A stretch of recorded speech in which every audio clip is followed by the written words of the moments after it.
Si tu n'as pas d'énergie sur le ring et durant tes combats, c'est probablement que tu négliges les repas qui précèdent ce combat. Et pourtant, c'est super important.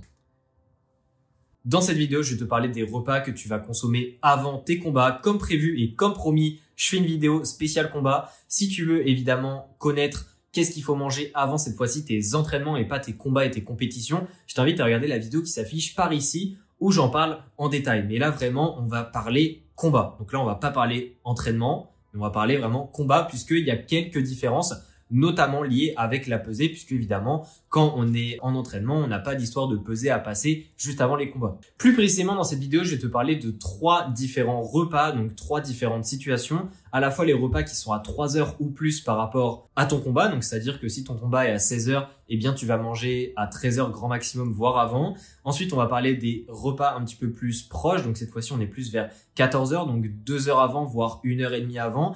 Et enfin, on parlera vraiment des derniers apports, donc là, c'est vraiment l'heure qui précède ton combat, donc dans les 15 heures, dans le cas où tu vas combattre à 16 heures. Au niveau des objectifs de ces 3 différents repas, ou du moins ces 3 zones de temps, en quelque sorte, eh bien, c'est que quand on est à plus de 3 heures du combat, l'idée, c'est vraiment de faire la base de l'énergie, de refaire les stocks d'énergie à un maximum, de refaire la base. Encore une fois, si tu veux plus de précision sur comment re-avoir de l'énergie, si notamment tu as coupé les glucides, je t'invite à regarder la vidéo qui s'affiche ici où je te parle du carb load. Mais si tu veux aussi couper les glucides et surtout faire ça correctement, dans le cas où tu veux perdre beaucoup de poids avant la pesée et que tu souhaites vraiment toucher aux féculents, au sucre de manière générale pour les couper, je t'invite à regarder aussi la vidéo sur le cutting que je t'ai sorti plus tôt dans la semaine parce que c'est super important pour faire bien les choses correctement. Ok, du coup, je disais que le repas 3 heures ou même avant par rapport à ton combat, eh bien, c'est vraiment la base de l'énergie qu'on va créer. Ensuite, le repas qui est plutôt situé à 2 heures voire 1h30, c'est un petit peu le topping. C'est-à-dire que c'est comme si tu avais une crêpe. La crêpe, c'était la base de ton énergie, donc le repas d'avant. Et la garniture que tu mets dessus, eh bien, c'est le topping. Bah là, c'est un peu ça. C'est-à-dire que le repas de 2 heures, 1h30 avant, c'est vraiment un petit coup d'énergie que tu vas additionner pour couvrir le tout et pour être sûr que tu aies suffisamment de jus durant ton combat. Et puis enfin, le dernier repas, donc vraiment lui qui est l'heure juste avant ton combat, c'est un petit peu le petit coup de boost qui va te donner le dernier coup d'énergie pour être vraiment prêt par rapport au combat. Alors, avant de commencer cette vidéo, je tiens à faire un énorme disclaimer puisque c'est une grosse erreur. Certes, là, je te donne de la théorie, je te donne aussi de la pratique parce qu'évidemment, j'ai déjà pratiqué ces choses-là avec les combattants et combattantes que je suis. Mais il y a un point super important à comprendre, c'est que si tu ne le sens pas, si ton instinct te dit non, ne mange pas ça, ou alors non, tu vas pas le tolérer correctement, ne le fais pas. S'il y a bien un truc que j'ai appris en suivant tous les combattants et combattantes jusqu'à maintenant, c'est que l'instinct a toujours raison. S'il y a quelque chose que tu ne sens pas, même si la théorie va contre ça et on va dire la théorie te dit mais si, il faudrait manger à ce moment-là, si vraiment tu le sens pas au fond de toi, ne le fais pas. Parce que souvent, ça va t'amener à des problèmes de digestion, à un gros manque d'énergie, bref, ça va t'amener à quelque chose qui va plus te faire de mal que de bien. Donc ça, c'était vraiment le premier point. Deuxième point en disclaimer, c'est tout simplement, eh bien, prends en compte ton stress digestif. Parce qu'il y a des personnes, quand un combat approche, eh bien, il y a tellement de stress que ça leur coupe l'appétit. Ils ont tendance à plus vite avoir des problèmes de digestion. Et dans ce cas-ci, eh bien, peut-être que c'est une très mauvaise idée de manger 2 heures avant ou même de manger l'heure avant ton combat, voire même de manger 3 heures avant ton combat. Alors, je te conseille quand même de manger quelque chose. Mais ce que je veux dire, c'est que tu n'es pas obligé de prendre 3 repas ou 2 repas très peu de temps avant ton combat si tu ne le sens pas. Donc là, je vais te donner vraiment tous les points à prendre en compte, ce qui marche en théorie, mais évidemment, par rapport à ton cas, par rapport à ta tolérance personnelle, eh bien, prends seulement et mets en place ce que tu souhaites mettre en place pour que ça marche dans ton cas spécifique. Ok, donc dans le premier repas, lui, 3 heures ou moins avant ta séance, donc c'est-à-dire dans le cas où tu combats à 16 heures, 13 heures ou avant, eh bien on va être sur un repas assez complet, mais qui ne va pas quand même ressembler à un vrai repas que tu fais probablement chez toi. Parce que là, j'en ai déjà parlé dans ma vidéo, notamment sur le carb load, super important parce que là, en fait, ce que je t'explique dans la stratégie, c'est certes les repas avant ton combat, mais c'est un petit peu lié aussi au carb load parce que là, la stratégie que je te propose ici, en fait, elle marche aussi bien pour les personnes qui ont coupé les glucides avant la pesée, mais aussi bien pour les personnes qui n'ont pas coupé les glucides avant la pesée. C'est juste que si par contre tu as coupé les glucides avant ta pesée, je t'invite quand même à aller voir ma vidéo sur le carb load parce que je te précise quand même des quantités qui sont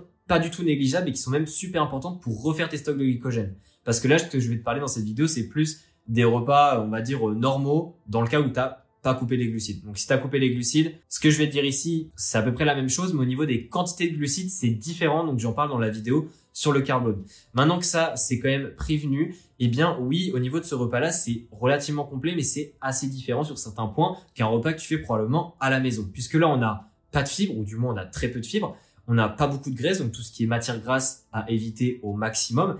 Mais par contre, on a des féculents et des protéines. Et au niveau des féculents, donc au niveau des glucides, on a plutôt des formes de glucides, on va dire, qui se digèrent lentement. Donc plutôt des pâtes, donc vraiment des féculents, des pâtes ou du riz. Et puis au niveau des protéines, on est plus sur de la viande ou du poisson, mais vraiment quelque chose, on va dire, de la protéine qui se digère pas forcément rapidement, mais qui se digère suffisamment rapidement pour pas poser problème. Donc là, on a du poulet, de la viande blanche, mais vraiment à éviter tout ce qui est viande grasse, tout ce qui est viande rouge. On évite tout ce qui est poisson gras, on évite, c'est vraiment poisson blanc ou viande blanche. Alors au niveau des quantités dans l'assiette, au niveau des proportions, moi ce que je te conseille pour faire à peu près, pour que tu aies une idée, parce que je me doute bien que toi qui regardes cette vidéo, probablement tu ne comptes pas tes calories et il n'y a aucun problème à ne pas le faire. Encore une fois, c'est juste un outil.